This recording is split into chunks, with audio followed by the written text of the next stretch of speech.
आपकी जो food habits है और आपके मन या चंद्रमा का उससे कनेक्शन।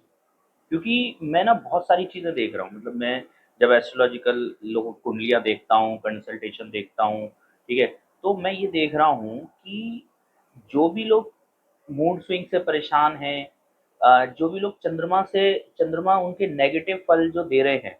देखो चंद्रमा कुंडली में क्या है, चंद्रमा आपके धन का भी कारक माना जाता है, सेकंड हाउस में उच्च का हो जाता है चंद्रमा, ठीक है। चंद्रमा फूड का कारक है, चंद्रमा धन का कारक है, चंद्रमा यात्राओं का कारक है, चंद्रमा आपके ऐसे पैसे का कारक है जो आप रेगुलरली खर्चा करते हो, आता जाता रहता है आपकी जेब में। बहुत सारे लोग कहते हैं कि दुकान पे क्लाइंट नहीं चढ़ रहे, बहुत सारे लोग कहते हैं दुकान पे गले में पैसा नहीं आ रहा, उन सबका कारक चंद्रमा है, ठीक है। बिजनेस का भी कारक चंद्रमा होता है, ठीक है। तो कहने का मतलब ये है कि अगर आपका जो चंद्रमा है अगर वो खराब है, पीड़ित है, ठीक है, तो वो आपको क्या क्या नुकसान करेगा। सबसे पहले तो मूड स्विंग्स जो है, मूड जो हैबिट्स हैं आपकी, है ना, मूड स्विंग्स जो हैं उनमें प्रॉब्लम क्रिएट कर देता है। मतलब कि आप व्यक्ति जो है बहुत फ्लक्चुएटिंग माइंड का हो जाता है, कभी उसको अचानक से गुस्सा आने लगेगा, कभी किसी से बात करने का मन नहीं करेगा, कभी ये चीजें। और इसके ना उपाय भी काम नहीं कर रहे हैं, प्रॉब्लम तो ये है, उपाय काम नहीं कर रहे हैं, ठीक है। आप चंद्रमा का किसी को उपाय देते हो, नहीं काम करेगा।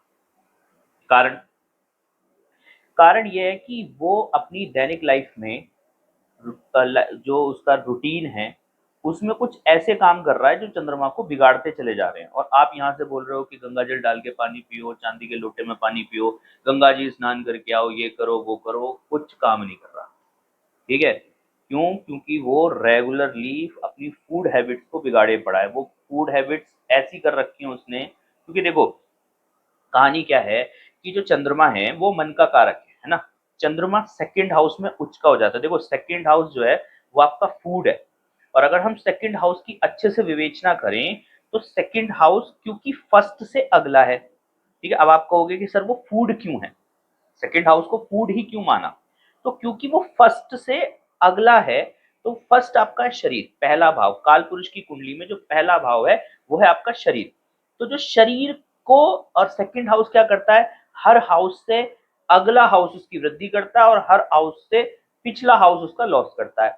तो जब सेकंड हाउस मतलब दूसरा घर, तो पहले घर की वृद्धि करना चाहिए, और पहला घर क्या है, शरीर, तो दूसरा घर शरीर की वृद्धि करना चाहिए। और शरीर की वृद्धि टेक्निकली कौन करता है, रियलिटी में कौन करता है कि आप खाना क्या खा रहे हो, वैसा ही तो शरीर बनेगा आपका। अगर आपकी फूड हैबिट्स को आप चेंज करो तो शरीर में तुरंत ही आपको चेंज दिखने लगेगा।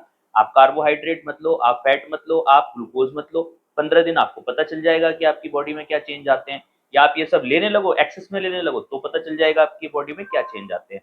तो कहने का मतलब ये है कि जो सेकंड हाउस है वो आपका फूड है, और सेकंड हाउस में चंद्रमा उच्च के हो जाते हैं काल पुरुष की कुंडली में। अगर हम सेकंड हाउस की बात करें तो सेकंड हाउस में 3 ग्रह आते हैं। एक तो राशि जो पड़ रही है उसमें वो पड़ रही है शुक्र की राशि, वृष राशि शुक्र की है, ठीक है। वृष राशि शुक्र की है। दूसरा वृष राशि जो है वो अचर राशि है। अचर राशि बोले तो वो स्थायी राशि है, वो अपने आप को बदलना नहीं चाहती, वो जो कर रही है वही करते रहना चाहती है, दैट इज कॉल्ड रिपीटेशन, ठीक है। वो अपने आप को बदलना नहीं चाहती, वृष राशि जो है। और वृष राशि में भी शुक्र आ रहे हैं, शुक्र उसके मालिक है, तो शुक्र भी उस घर से कनेक्टेड हो गए। दूसरा चंद्रमा उस राशि में उच्च के हो जाते हैं, ठीक है। और बृहस्पति उसके घर के मालिक है, सेकंड हाउस के जो मेन मालिक है वो घर के मालिक जो है वो बृहस्पति है। तो तीनों जो सॉफ्ट ग्रह हैं, तीनों जो शुभ ग्रह हैं, वो सेकंड हाउस में अपना कुछ ना कुछ प्रभाव रखते हैं, ठीक है। अब प्रॉब्लम क्या होती है, प्रॉब्लम ये है कि अगर आपका सेकंड हाउस, देखो वैसे तो ये शरीर की वृद्धि करता है, लेकिन सेकंड हाउस को मार्केश भी बोला जाता है, मारक भाव भी बोला जाता है। सेकंड और सेवंथ हाउस मारक भाव है। और आप देख लो अगर आपकी कुंडली में सेकंड हाउस में बैठे हुए ग्रह या सेकंड लॉर्ड की महादशा चल रही है तो आप अपने जीवन से अनसेटिस्फाइड है, सीधा सा रूल है। आप कुंडली में अप्लाई करके देख सकते हो। अगर बहुत सारे लोग कहते हैं कि भई मेरा तो बृहस्पति बैठा हुआ है सेकंड हाउस में और सेकंड हाउस की महादशा चल रही है, मैं तो पैसा ही पैसा छापूँगा, लेकिन वो कितना भी पैसा छाप रहा हो, वो अपने जीवन से सेटिस्फाइड रहता है। ऐसे लोग कभी भी अपने जीवन से, अपनी करंट कंडीशन से सैटिस्फाई नहीं रहते हैं, और उनके मानसिक जो चीजें हैं, मानसिकता, उनकी जो मूड है ना वो बहुत ज्यादा अनसेटिस्फाइड रहते हैं ना, ऐसा समझ लो आप। अब ऐसा क्यों हो रहा है?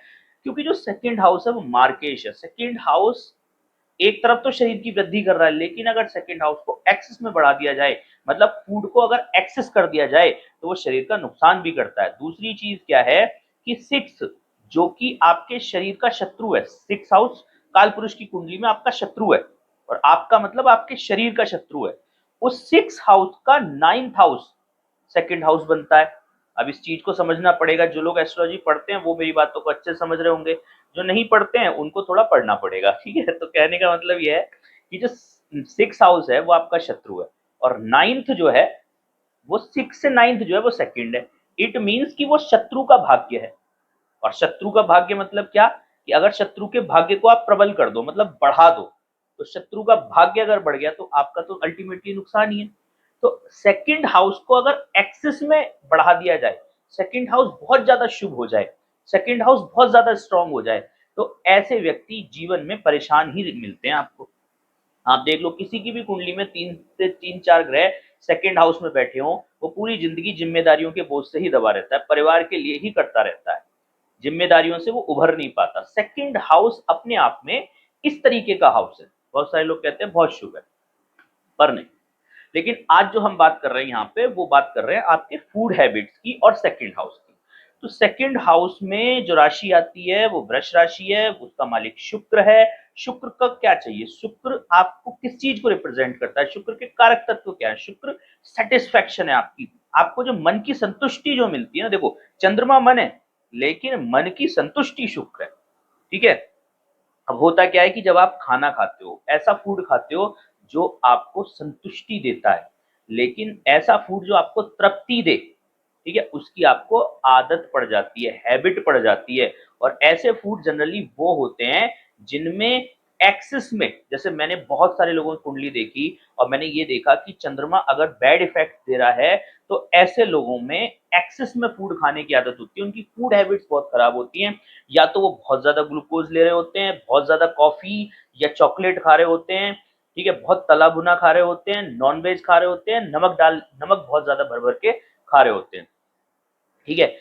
तो ऐसे लोग जो इस तरीके का एक्सेस में कंपाउंड्स ले रहे हैं अपनी बॉडी में, ठीक है, उनका चंद्रमा किसी भी उपाय से सही नहीं होगा, उनको मूड स्विंग्स रहेंगे, उनको पैसे की प्रॉब्लम्स रहेंगी, मतलब पैसे की प्रॉब्लम इन द सेंस कि जो हाथ खर्चे का पैसा है, जो जेब का पैसा है, उसकी प्रॉब्लम्स रहेंगी, ठीक है।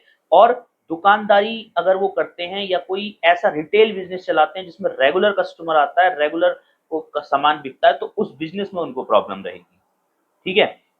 अब इसको सही करने का उपाय क्या है? अब मैंने यहाँ पे शुक्र बताया कि भाई शुक्र सेकंड हाउस में क्या करता है कि एक, और शुक्र जो है ना देवता दानवों का गुरु है। अब दानवों का गुरु का मतलब क्या है कि राक्षसों के गुरु का मतलब क्या है कि राक्षस मतलब नेगेटिव चीजें, और गुरु मतलब उसको बढ़ाने वाला, या राक्षसों को रास्ता दिखाने वाला, या नेगेटिव चीजों को इम्प्रूव करने वाला। वो नेगेटिविटी नहीं है, लेकिन उसकी उपस्थिति में नेगेटिव चीजें इंप्रूव करती रहती हैं, नेगेटिव चीजों को बढ़ावा देता है, इसलिए वो देव दैत्यों का गुरु है या राक्षसों का गुरु है। तो शुक्र क्या है कि आपको बार बार वो मांगेगा, बार बार तृप्ति, जो एक बार उसको समझ में आ गई ना कि भाई मैं क्या करता हूँ, कि जब भी मेरे को, आप देखोगे डॉक्टर्स भी ये कहते हैं कि भाई जिनको हाइपर टेंशन रहती है, जिनको एंजाइटी रहती है, वो बार बार खाते हैं, तला भुना खाते हैं, ब्रेड खाते हैं, या ऐसा फूड जिसमें एक्सेस में ग्लूकोज हो, एक्सेस में चीनी हो, एक्सेस में मीठा हो, ऐसी चीजें वो खाते हैं हाइपरटेंशन से दूर रहने के लिए। उनको आदत पड़ जाती है, ओबेसिटी हो जाती है। आप देखोगे कि जो मोटे लोग होते हैं ना, उनको ज्यादा मानसिक समस्याएं रहती हैं, जो पतले होते हैं उनको इतनी ज्यादा मानसिक समस्याएं नहीं रहती। तो जो मोटे लोग हैं, जो खाते जा रहे हैं खाते जा रहे हैं, खाना क्या है ना आपका, वो आपको एक टाइप का सेटिस्फेक्शन देता है, आपके दिमाग को शांत करता है, क्योंकि हर फूड जो भी आप इंटेक कर रहे हो, अगर आपका पेट भरता है, जो भी चीज पेट में जा रही है, और पेट अगर काम करना शुरू करता है, आपका डाइजेस्टिव सिस्टम काम करना शुरू करता है, तो विज्ञान ये कहता है कि आपका जो दिमाग है ना वो स्लो होने लगता है। खाना खाने के बाद सबको नींद आती है, आप पेट भर के खाना खाओ, आपको नींद आना शुरू हो जाएगी, आप पढ़ नहीं सकते, ठीक है। वहीं पर जो कि बहुत ज्यादा दिमाग से काम लेते हैं, या बहुत ज्यादा कंसंट्रेशन से काम लेते हैं, या बहुत ज्यादा पढ़ाई करते हैं, वो लिक्विड डाइट पे आ जाते हैं, वो फल खाना शुरू कर देते हैं, वो हरी सब्जियां खाना शुरू कर देते हैं। क्यों? क्योंकि अगर आप एक्सेस में फूड खाते हो तो वो आपके दिमाग को चलने नहीं देता। तो बहुत सारे लोग जिनको ज़्यादा टेंशन रहती है या वो सोचते रहते हैं, सोचते रहते हैं, सोचते रहते हैं, वो क्या करते हैं धीरे-धीरे वो देखेंगे उनको पता भी नहीं चलता कि वो उनका जो फूड है, फूड हैबिट्स है वो बिगड़ती चली जा रही है। फूड हैबिट्स को खाना बहुत ज़्यादा खा रहे हैं, ठीक है? ओवर ईटिंग कर रहे हैं या फिर जो है नॉन-वेज, मीठा, चॉकलेट इस सब का ओवर ईटिंग कर रहे हैं वो, है ना? तो इस चीज़ का आपको ध्यान देना चाहिए। अगर आप इस टाइप की ईटिंग कर रहे हो, तो आपका चंद्रमा कभी भी आपको शुभ परिणाम नहीं देगा और आपके जो मूड स्विंग्स हैं, एंग्ज़ायटी है, डिप्रेशन है, प्रॉब और मानसिक जो समस्याएँ हैं, वो बढ़ती चली जाएँगी, ठीक है? और फूड क्या है, मैंने दूसरा चीज़ बताया फूड और चंद्रमा का रिलेशन, ठीक है? अब फूड सेकंड हाउस को रिप्रेजेंट करता है और सेकंड हाउस में आके चंद्रमा उच्च के हो जाते हैं वृषभ राशि में, ठीक है? तो अगर आप इसमें अब देखो चंद्रमा भी एक तो शुक्र मैंने बता दिया, शुक्र क्या करता है नेगेटिव चीज़ों को प्रमोट करता है, राक्षसों का गुरु है और चंद्रमा की टेंडेंसी है नेगेटिव की तरफ जाने की। मन और पानी हमेशा नीचे की तरफ जाते हैं, हमेशा डीप की तरफ जाएँगे। तो चंद्रमा की टेंडेंसी है नीचे राक्षसों की तरफ जाने की, नेगेटिविटी की तरफ जाने की और शुक्र और चंद्रमा का जो कॉम्बिनेशन है वो डेडलीस्ट कॉम्बिनेशन है, ठीक है? क्यों? क्योंकि शुक्र और चंद्रमा आपस में मित्र भी नहीं है, शत्रु ग्रह हैं दोनों, ठीक है? तो अगर आपको शुक्र और चंद्रमा नेचुरली बता रहा हूँ मैं नेचुरली, ठीक है? इसमें अभी तक कोई भी हमने कॉम्बिनेशन नहीं जोड़े, तो आपका क्या है जो नेचुरल आदमी है ना उसको भी आप ये सोचोगे कि बहुत सारे लोग भी ना ज़्यादा खाना खाते हैं, उनको कोई टेंशन नहीं है, कुछ नहीं है, फिर भी फालतू में खाना खाए जा रहे हैं, ओवर ईटिंग करते जा रहे हैं, करते जा रहे हैं। क्यों? क्योंकि नेचुरली ये दोनों ग्रह जब मिलते हैं ना, तो ये नुकसान ही करते हैं, ठीक है? चंद्रमा और शुक्र की युति किसी की कुंडली में हो आप देख लो, उसकी माँ और उसकी बीवी की नहीं बनती है। उसकी उसकी बीवी को पेट से रिलेटेड और गर्भाशय से रिलेटेड प्रॉब्लम्स रहती हैं, किडनी से रिलेटेड प्रॉब्लम्स हो जाती हैं, तो चंद्रमा शुक्र की जो युति है वो बहुत अच्छी ज्योतिष में नहीं मानी जाती, है ना? उसको क्या प्रॉब्लम देखो, सेकंड हाउस जो है उसमें 3 ग्रह आए, एक चंद्रमा, एक शुक्र और एक बृहस्पति। अब बृहस्पति एक ऐसी चीज है जो इन दोनों को कंट्रोल कर सकता है। बृहस्पति क्या कहता है? बृहस्पति कहता है संयम से रहो, धार्मिकता से रहो, रिलीजियस हो जाओ। बृहस्पति कहता है कि नॉन वेज मत खाओ, ड्रिंक मत करो, फूड हैबिट्स गलत मत करो, व्रत करो, ठीक है? और आज मैं पढ़ रहा था एक रिसर्च की वो जिनको अभी जापान में नोबेल पुरस्कार मिला है फास्टिंग के ऊपर, नाम मुझे याद नहीं आ रहा, लेकिन फास्टिंग पे जिनको नोबेल पुरस्कार मिला है उनकी रिसर्च में एक डॉक्टर को बता रहे थे कि उन्होंने ये बताया कि आप इंटरमीडिएट फास्टिंग करते हो, 16 घंटे की फास्टिंग करते हो, दैट इज ओके, सब लोगों को करनी चाहिए क्योंकि 16 घंटे की फास्टिंग में क्या होता है कि आपका जो शरीर है वो आपकी जो डेड सेल्स हैं या हानिकारक सेल्स हैं उनको खुद ही कंज्यूम कर लेता है। लेकिन उसके बाद उन्होंने ये बताया कि अगर आप 48 आवर्स की फास्टिंग करते हो तो मामला शरीर से ऊपर उठ जाता है, फिर आपके दिमाग तक बात चली जाती है और दिमाग उस टाइम पर अगर आप 48 आवर्स की फास्टिंग करते हो, हमारे यहाँ निर्जला व्रत रहने की परंपरा है हिंदू संस्कृति में, औरतों को स्पेशली, क्योंकि औरत जो है ना वो चंद्रमा शुक्र का कॉम्बिनेशन है, उसे घर संभालना है, सेकंड हाउस आपका घर भी है, परिवार भी है, उसे घर और परिवार संभालना है, उसकी फूड हैबिट्स बहुत अच्छी होनी चाहिए। और आजकल यही प्रॉब्लम है कि फीमेल्स की फूड हैबिट्स बहुत ज़्यादा खराब हो गई हैं, उनको चॉकलेट ही चॉकलेट चाहिए, उनको नॉन वेज और उनको क्या बोलते हैं वो चाइनीज़ और ये सब चीज़ें चाहिए, ठीक है? उनके बिना उनका वो ही नहीं होता, ठीक है? तला, खट्टा ये सब चीज़ें।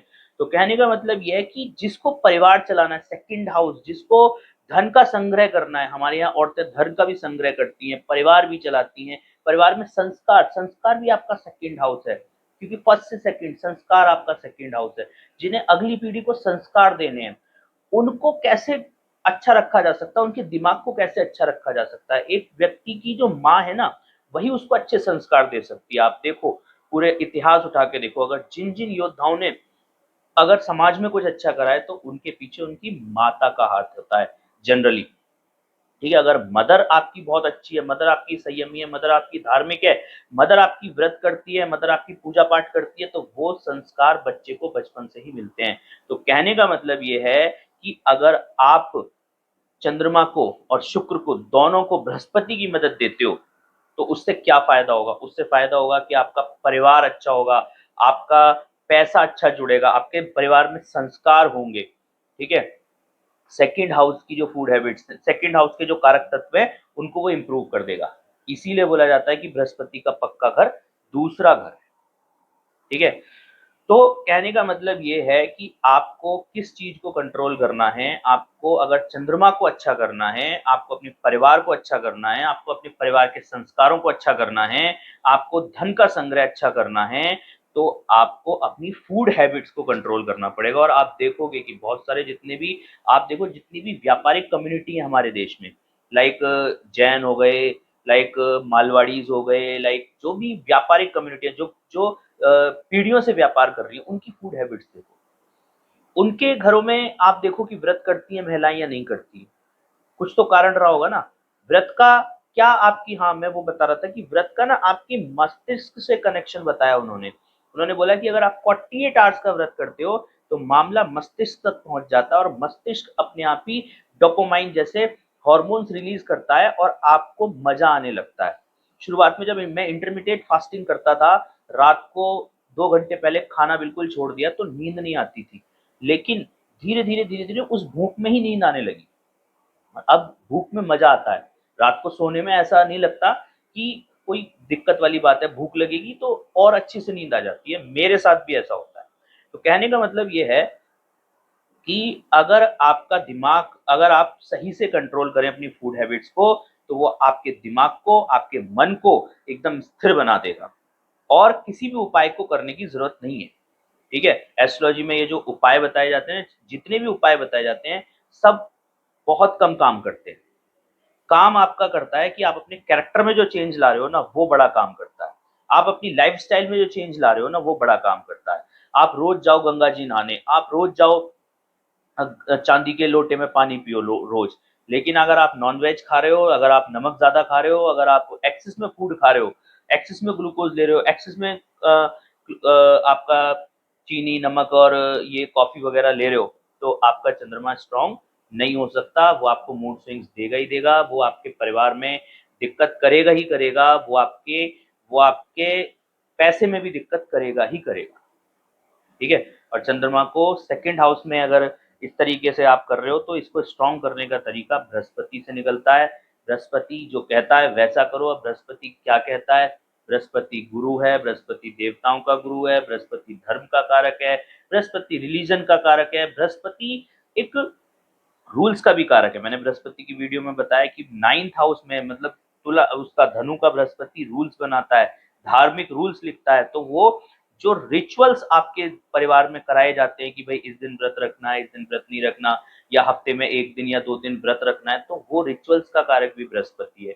अगर ये सब आप करते हैं तो आपका स्वतः ही चंद्रमा अच्छा हो जाएगा और आपको चंद्रमा के बैड इफेक्ट्स झेलने नहीं पड़ेंगे। और अगर आप ये सब नहीं करते हो तो कितना भी शिव जी पर रेगुलर जल चढ़ाओ, ओम नमः शिवाय का पाठ करो, कुछ भी कर लो, चंद्रमा मूड स्विंग्स देगा ही देगा।